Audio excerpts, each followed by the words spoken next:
In the heart of old Agbaye town, two young souls, Nima and Jabo, shared a secret no one knew. Though they argued and battled like enemies at Iwuya school, behind closed doors, they were like two halves of the same drumbeat. They were always together, reading, whispering ideas, helping each other with every school task. Once the last bell rang, and no one was watching, they'd sneak behind the school, beneath the great baobab tree, to crack tough sums and stories. Nima would frown, hard, chewing her bottom lip in thought. Jabo would laugh softly. "You look like a baby goat trying to remember its mother's name," he'd tease. She'd scrunch her nose and snap. "At least I don't look like a broomstick in the rain." They'd both laugh until their sides hurt. They shared secrets, fears, dreams, and pain. Nima told Jabo about her father, a wealthy cocoa merchant too busy for hugs. "He sees profit, not people," she whispered, eyes low. Jabo's heart tightened. "You've got gold and silk, but not joy. That's the saddest kind of rich." Nima smiled, a bitter smile. "Yes, it is." They became so close they didn't need words to understand each other. They had inside jokes and silly names. Jabo called her Royal Mat because she sat straight like a queen. She called him Brainfire because his ideas were always bright. But at school, the game changed. They acted like rivals, throwing sharp looks and clever words. Nima's parents could never accept her befriending a boy like Jabo. Her father believed friends should come with land, cattle, or title, and Jabo didn't want people to think he needed her wealth. Long before that bond, in the vibrant town of Agbaye, there stood Iwuya School, the pride of the region. Children from rich mansions and mud huts came there to learn under one roof, but two students there were as different as the sun and a lantern. Naima, daughter of the Cocoa King, was the jewel of Iwuya. Each morning, a glossy black SUV slid to a stop, and out stepped Nima, shining like the morning dew. Her shoes sparkled like lake water, her wrapper never creased, her braids fresh and neat. When she walked, even the leaves stood still. Her smile made the sun jealous. Girls dreamed of being her, and boys dared not speak to her but always looked. But Nima was lonely. She had silk beds, beaded slippers, and all the glowing screens she could want. But her heart thudded with emptiness. She wished for someone who'd love her, not her jewelry. Jabo, on the other hand, was raised by the fire of struggle. Each morning, he walked barefoot for an hour past fields and dust roads to reach school. His mother sold roasted maize near the market, sweating under the sun to buy his books. His shirt was faded, his sandals old, but his back was straight and eyes sharp like a hawk. Jabo was the top of the class. No one, not even the rich, could match his mind. He had no driver, no toys, no coins jingling in his pocket. But he had fire. He had something more precious, grit. His mother always said, "Jabo, education is your machete. Clear your path with it." And Jabo listened. From day one, Nima and Jabo clashed like lightning on a dry tree. In maths, she came first. Applause filled the class. Next week, he crushed science and his name rose to the top. Nima's jaw tightened. Jabo's grin widened. In debates, their voices roared like thunder. "You speak nonsense," Nima would cry, eyes fierce. "Oh? Then prove me wrong," Jabo would challenge, chin up. The class would watch, wide-eyed, as their war of words sparked. "You think you're clever, don't you?" she'd hiss. "I don't think I know," he'd reply with a wink. But underneath the sharpness, something else simmered. Nima respected Jabo's will. She had everything, yet he smiled more. She was surrounded by luxury, yet he was the rich one inside. And Jabo, though he'd never admit, admired her courage. She never backed down from a challenge, no matter how tough, but both were too proud to say it aloud. They buried their feelings under jests and jabs, like two lions circling the same prey, neither willing to yield. So they kept dancing their dance, not knowing their hearts were drawing closer, like vines creeping toward each other, until one rainy day, the wind shifted. Nima slipped, carrying artboards and glue. The rain poured. Her hands trembled. Jabo watched from the window. He paused but couldn't stay still. He ran outside. "Here, let me help," he said. Nima blinked in surprise, then nodded, cheeks blushing like sunrise. Together, they carried the soggy papers and artboards to Nima's car, laughing at how ridiculous they looked, drenched from head to toe. Her driver stared in confusion. He had never seen Nima laugh like that, especially not with someone like Jabo. "Thank you," she said softly, her eyes bright like morning stars. Jabo's heart thumped so loud he thought she might hear it. He looked away quickly and shrugged, trying to act calm. "No problem," he muttered. As the car pulled away, Jabo stood in the rain, heart pounding in his chest. For the first time, he saw Naima not as the rich girl from school but as a real person, with feelings like his. Naima couldn't stop thinking about him either. She realized Jabo wasn't just her classroom rival. He was strong, kind, and brave in ways that touched something deep inside her. Slowly, without knowing how or why, they started noticing each other more. Their playful fights hid something, gentler beneath, something they didn't yet understand. Their rivalry was changing, quietly turning into something softer, something tender. Friendship bloomed between them like flowers hiding in the forest. But it was a secret, a quiet friendship, hidden from the world like gold buried in the earth. They became inseparable and their hearts drew closer with every secret meeting. They shared their dreams, their fears, and the pain they carried. Nima spoke of the emptiness in her big house and how lonely she often felt despite all the gifts and praise. Jabo told her about his mother, the way she fought every day to keep him in school selling maize under the sun. Nima's heart ached for him. She wanted to help, but she knew Jabo's pride would never allow charity. "I don't need pity," he once told her, his voice firm. So she helped in other ways. She cheered him on, stood beside him, and reminded him that he mattered. And he did the same for her. He reminded her that life was more than riches. Together they became stronger, like two roots growing deep under the same tree. They were no longer rivals, but true friends who trusted each other with the truth. Still, they stayed careful, never holding long conversations in the open, never laughing too loudly where others could hear. But secrets don't hide forever. One afternoon, they stood laughing near the school gate, waiting for Nima's car. They didn't notice the black vehicle parked across the road. Inside sat Naima's father, Chief Olovu, his eyes burning with quiet rage as he watched his daughter smile with a poor boy. "How dare she shame me like this?" he muttered, his hands curling into fists. That evening, when Naima stepped into the grand living room, her father's voice thundered like a storm. "Nima!" Her heart jumped. She had never heard him so furious. She walked in slowly, her head low. "Yes, Baba?" she whispered. His eyes burned. "I saw you today, laughing with that boy," he spat. "You are a daughter of Olowu. You should never be seen with someone like him. He is beneath us." Naima's chest ached. She opened her mouth to explain, but his hand rose to silence her. "I want no excuses. You will never speak to him again. Is that clear?" Tears filled her eyes. She nodded. "Yes, Baba," she said, her voice shaking. His face softened, just a little. "Good. Remember your place, Naima. You are not like them." Naima felt like something had crushed her chest. She ran upstairs to her room, threw herself on the bed, and cried until her eyes burned. She couldn't stop being friends with Jabo. She needed him. He was the only one who truly saw her. The next day, she avoided him. But Jabo noticed. "Hey, Royal Matt, why are you hiding from me?" he asked gently. Nima looked down, her voice low. I don't want people to talk," she lied. Every word stabbed her like a thorn. Jabo's smile faded. "Oh, okay," he said softly. His shoulders slumped as he walked away, head bowed, footsteps heavy.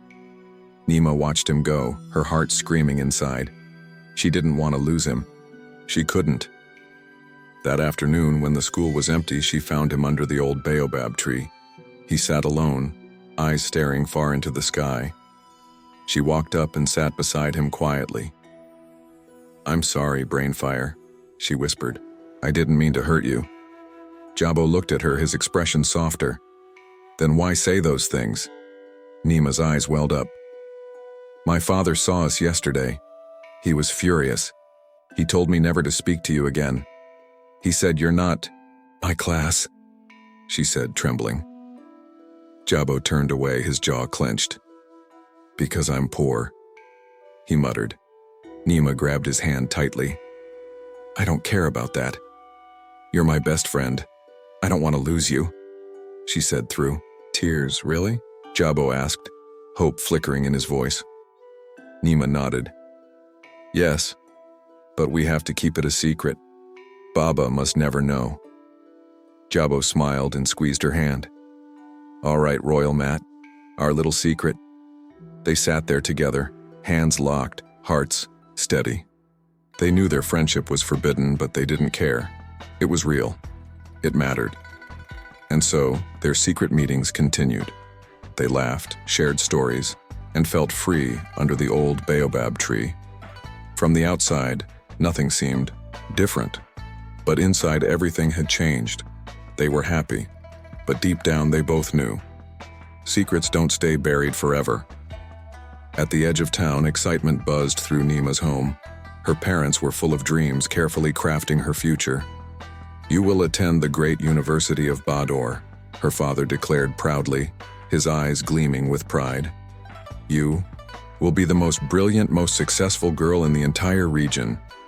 Nima nodded with a small smile, but inside, her heart felt like it was sinking into a well. If she left for the big city, she would leave Jabo behind. No more laughter under the baobab tree. No more stolen glances or quiet hands holding each other.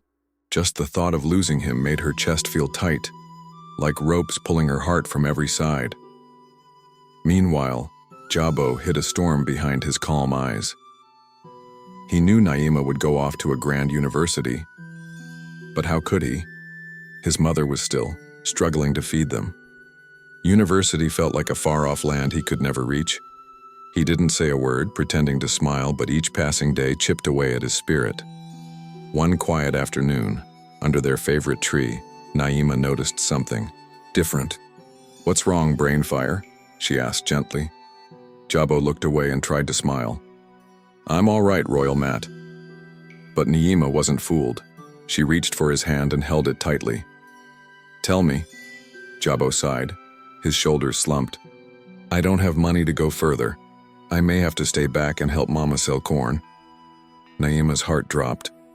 The thought of going on without him made her eyes sting. "No," she whispered. "We must go together."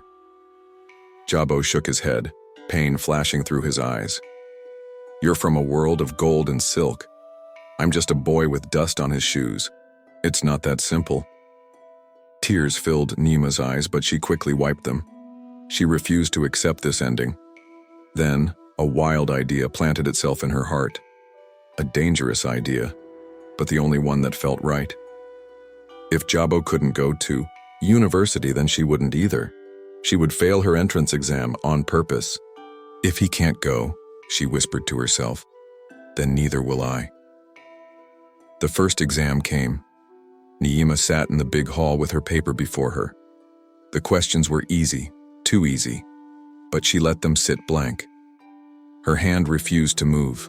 Her breath was shaky, her heart loud. She barely wrote anything and handed it in, trembling. When the results came, her name was missing. Her father furrowed his brow. "Naima, how could this happen?" he asked. "You've always topped your class." Naima stared at the floor. I don't know, Baba. Maybe I got nervous." He nodded slowly, concern lining his face. "It's all right. You'll take the next one." But Naima failed the second exam too. This time her father roared like thunder. "What is the meaning of this?" he shouted. "Are you playing with your future?" Naima's hands trembled, but she kept her eyes down. "I tried, Baba. I really did." Her voice was soft, but her heart was steady. He gave her one last warning. If you fail again, you will bring shame to this family. Naima said nothing. The third exam came, and once again, she handed in an empty paper. This time, her father didn't ask questions. He knew. He stormed into her room, eyes like fire. Why? He demanded. Do you think this is a game? Naima bit her lip, her voice trapped inside. She stood firm but silent. His face darkened further. Is it because of that boy? He spat. Are you throwing your entire life away for him? Her heart pounded, but she didn't reply. She turned her face, tears slipping down her cheeks. He wouldn't understand. That night he stripped her of everything. No phone, no visits, no outings. Naima was locked inside her world like a caged bird. But she didn't care. Her heart was still free, beating for Jabo. During those months of silence, Jabo was working hard. He had managed to gather support from uncles, neighbors, even kind strangers. He took odd jobs, laying bricks at construction sites, carrying cement. He worked from sunup to sundown, and when night came, he studied by the weak glow of a candle. His hands were calloused, his eyes tired, but his mind was sharp. He borrowed textbooks, asked endless questions, and memorized every lesson until his head throbbed. Naima couldn't speak to him, but she found a way to send notes through a cousin. I believe in you, they said. Don't give up. Those words lit something inside Jabo. He didn't know why she was waiting for him, but he felt it deep in his bones. She was. Finally, the exam day arrived.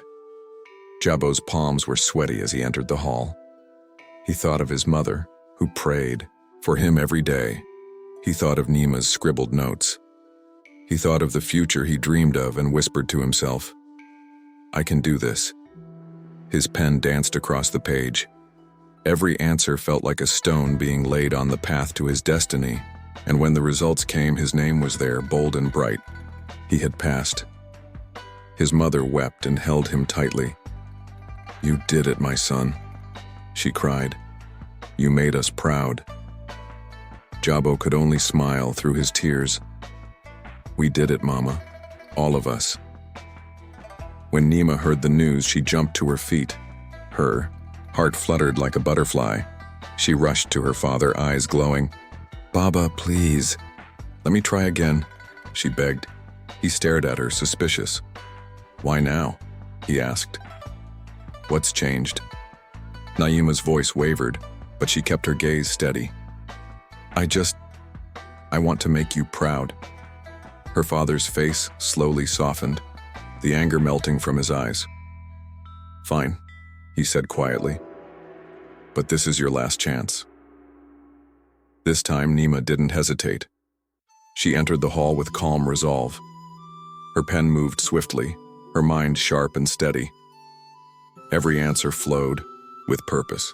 When the results came out, her name sparkled at the top of the list. Her father beamed with pride, unaware of the truth, that Naima had failed the first two on purpose just to wait for Jabo. Now finally, they had both made it, just like they had promised under the old baobab tree. But when her father learned that she'd be attending the same university as Jabo, his pride turned to rage. Absolutely not, he roared. You will not drag our family name through the mud. His face turned red with fury. Naima stood tall, her voice calm but firm. I'm going, Baba. You can't stop me. Her father's eyes widened in disbelief. She had never spoken to him like that before. But Naima was no longer a little girl. She was a woman, one who had made sacrifices for love. Nothing would change her mind.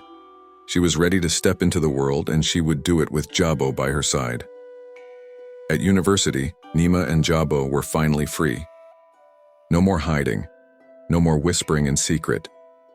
Naima was full of joy, excited about their new life, studying together, laughing between classes, growing even closer. She imagined happiness, peace, and love. But things didn't go the way she imagined. Slowly, Jabo began to pull away. At first, it was small things. He stopped waiting for her after lectures. He sat with other students at lunch. When she tried to talk, He gave short answers, barely meeting her eyes. Nima felt confused and worried. Why? Is he acting so cold, she thought. She tried to make him laugh with silly stories, but he barely smiled. She invited him to study together, but he always had a reason not to. I'm busy, he'd say without looking at her. It hurt. The boy who once held her hand under the tree now felt like a stranger. Did I do something wrong? She wondered, her heart aching. One quiet evening, unable to take it any longer, she found Jabo sitting in the campus garden staring at the sky. She walked up and sat beside him. Why are you avoiding me, Jabo? She asked, her voice trembling. He tensed but didn't look at her. I'm not avoiding you, he replied, voice low and distant. Yes, you are, Nima said sharply, tears gathering in her eyes. We used to laugh together. We used to tell each other everything. And now, you barely even look at me. What did I do? Jabo let out a long breath, his jaw clenched. You didn't do anything, Nima. It's me. Her eyes widened. What do you mean?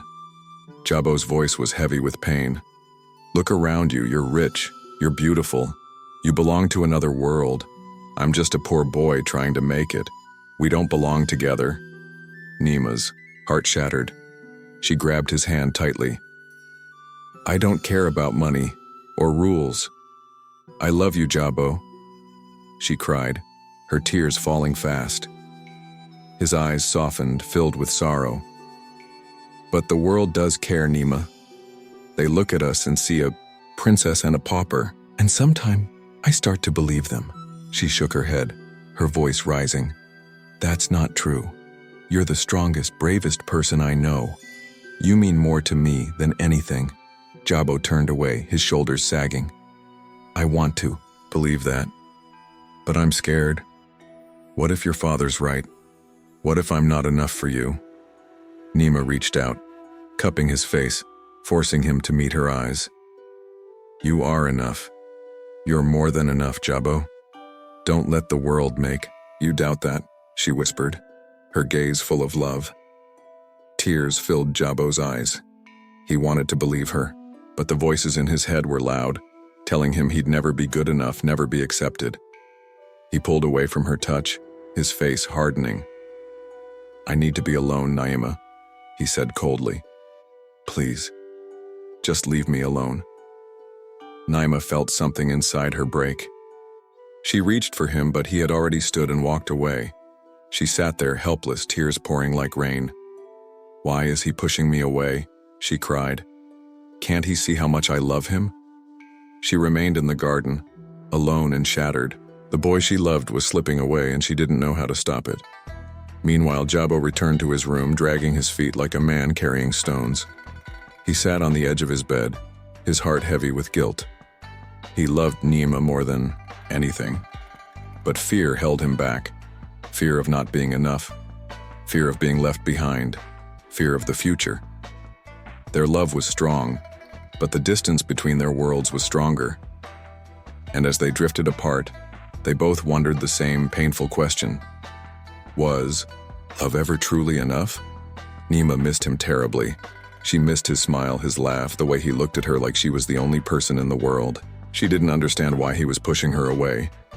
Maybe he's just overwhelmed, she thought, trying to hold on to hope. Maybe he needs a reminder. And with that, a small smile crept across her face.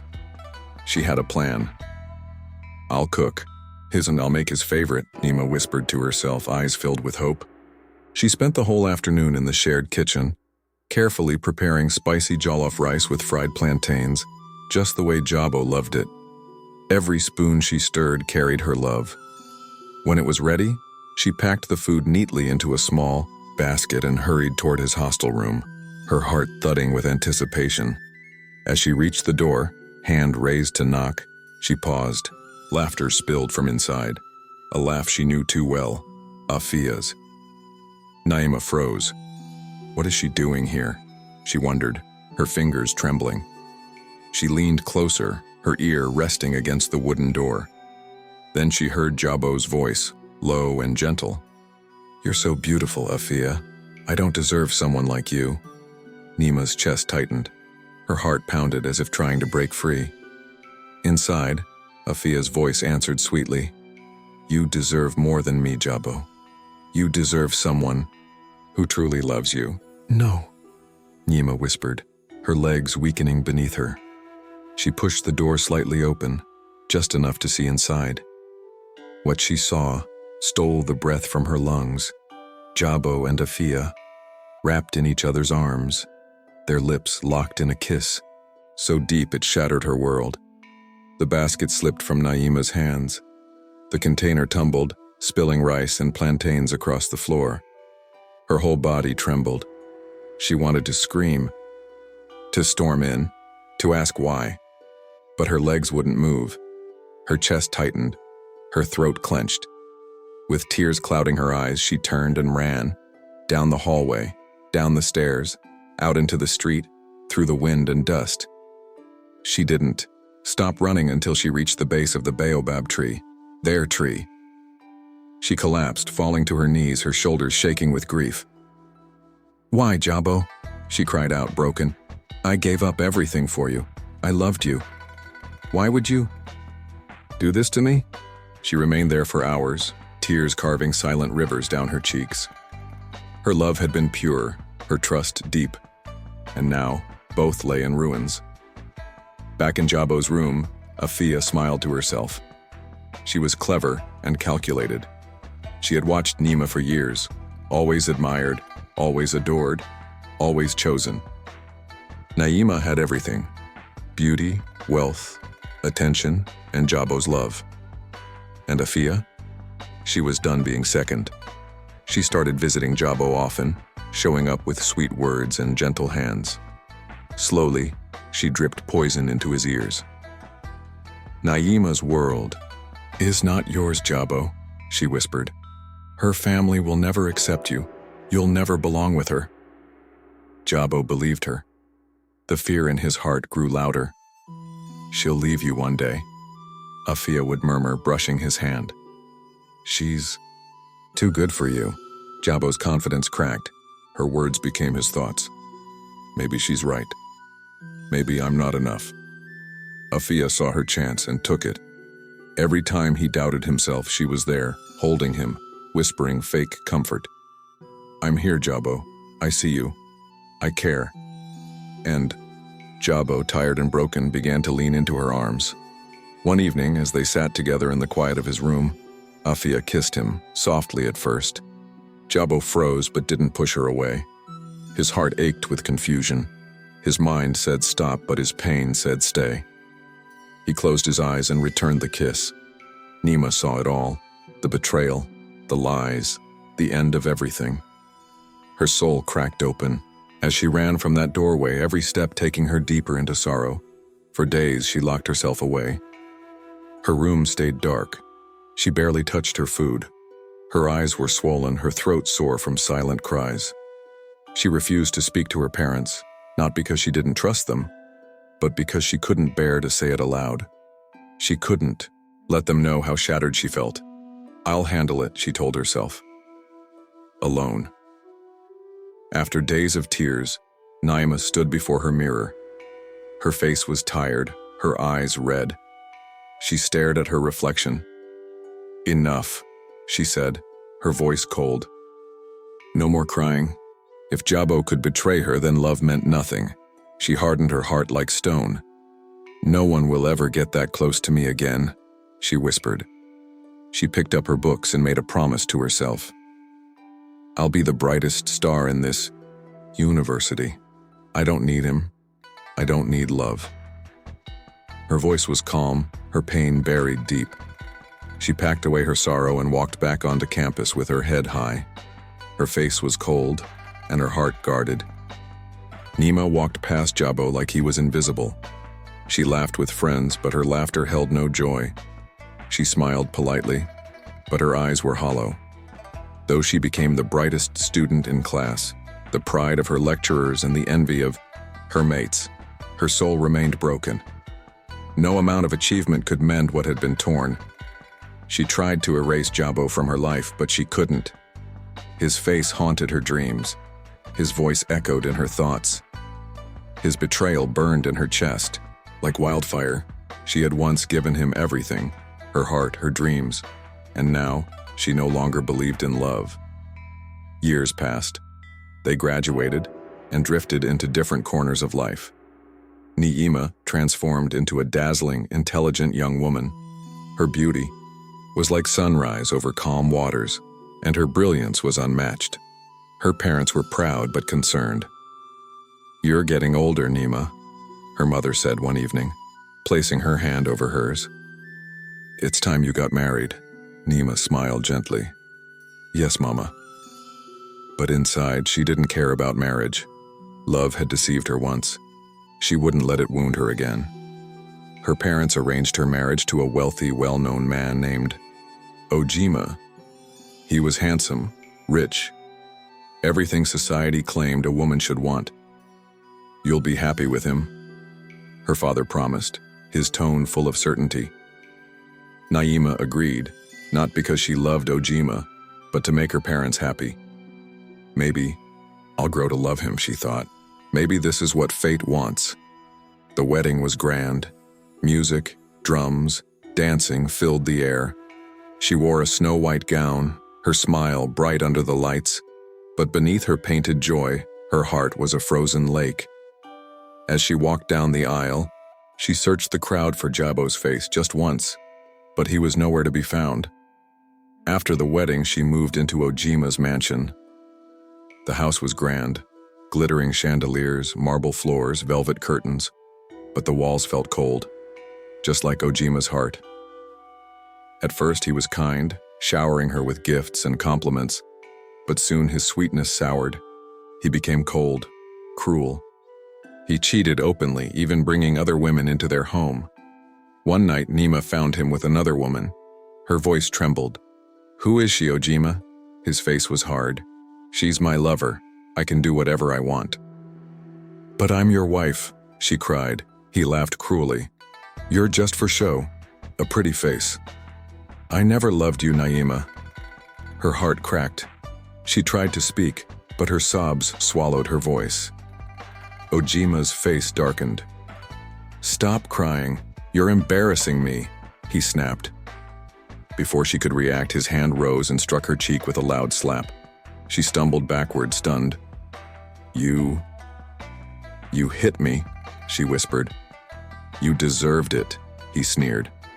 "Next time, keep your mouth shut." Niima cried herself to sleep that night, alone and in pain. The love she had hoped for had turned into a cage. She stayed for months, hiding bruises with makeup and her pain with fake smiles. But eventually, she couldn't take it anymore.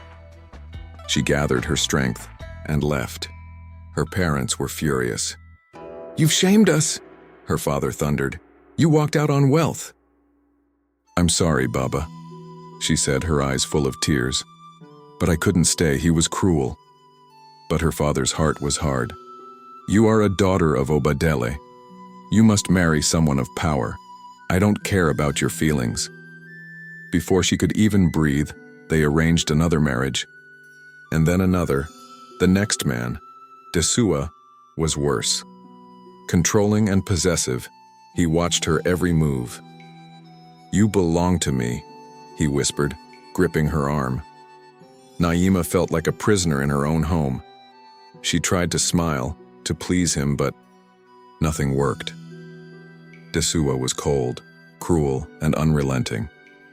That marriage ended too. Niima returned to her parents in shame. But instead of comfort, they blamed her again. "You're a disgrace," her father yelled. "You've failed as a wife." They married her off again and again, each husband worse than the last. One gambled away his fortune and blamed her. Another chased other women. The final one drank himself into rage and hit her without reason. Niima became a shadow of herself, her heart shattered, her spirit crushed. No one saw her tears. No one heard her cry. She was like a wounded bird, locked in a golden cage. One night, sitting in her room, broken and silent, she whispered to the walls, Maybe I should have fought for Jabo. Maybe love was worth it." She remembered his laugh, his smile, his gentle touch. "Jabo, I miss you," she said, her voice cracking. She begged her parents, one last time, "Let me go to him, please, I still love him." But her father's face hardened. "That name is forbidden. We will not tie our name to poverty again." Her heart sank. She was trapped. She wiped her tears. "I'll never be happy. I'll never find love," she whispered. She had riches but no joy, beauty but no peace, surrounded by gold, but empty inside. And every night she cried herself to sleep, wishing she could go back, wishing she had chosen differently. After her final divorce, pain and silence became her only friends. She moved back into her childhood, home, a ghost of who she used to be. But the storm wasn't over. One gray morning, as the clouds hung low, a scream broke through the house. "Mama!" Naima shouted, rushing into her parents' room. Her mother lay on the floor, pale and shaking. Her father was panicked, trying to lift her up. "Call someone! Help her!" he cried. They rushed her to the best hospital in the city. The doctors examined her and shook their heads. "We don't understand, it's serious, but we can't find the cause." Desperate, her father took her to multiple hospitals, spending fortunes. But no one had answers. Naima watched her mother grow weaker with every passing day. One evening, a nurse pulled her aside and whispered, "There's a doctor in the next town. He's gifted, some say miraculous." Her father didn't hesitate. "Let's go." The next morning, they drove to a pristine hospital in the neighboring town. It gleamed with hope. The nurses were kind. The halls were silent. They waited anxiously. Then a nurse stepped out. "Dr. Jabo will see you now." Nima froze. Her breath caught. Did she say Jabo? Her father didn't notice. He was focused on his wife. They followed the nurse down a long corridor into a well-lit office filled with books. A man stood, back facing them in a spotless white coat. "Doctor, the patients are here," the nurse said before leaving. The man turned. Naima's heart stopped. It was him, Jabo. He looked calm, serious, and distant. His eyes landed on Naima, just for a second before he turned to address her parents. "Good morning. I'm Dr. Jabo. How can I help?" Her father's mouth fell open in shock. "You... Jabo?" Jabo's face stayed neutral. "Yes. Do I know you?" Her father stuttered. I didn't know you became a doctor." Jabo's voice was steady. "I studied hard. I specialize in internal medicine. Now tell me, what's wrong with your wife?" Her father's face flushed with shame. He remembered the insults, the rejection, the pride. Now this same boy was their only hope. He dropped his head. "Please forgive me. She's very ill. We've tried everything. You're our last hope." Tears welled in his eyes.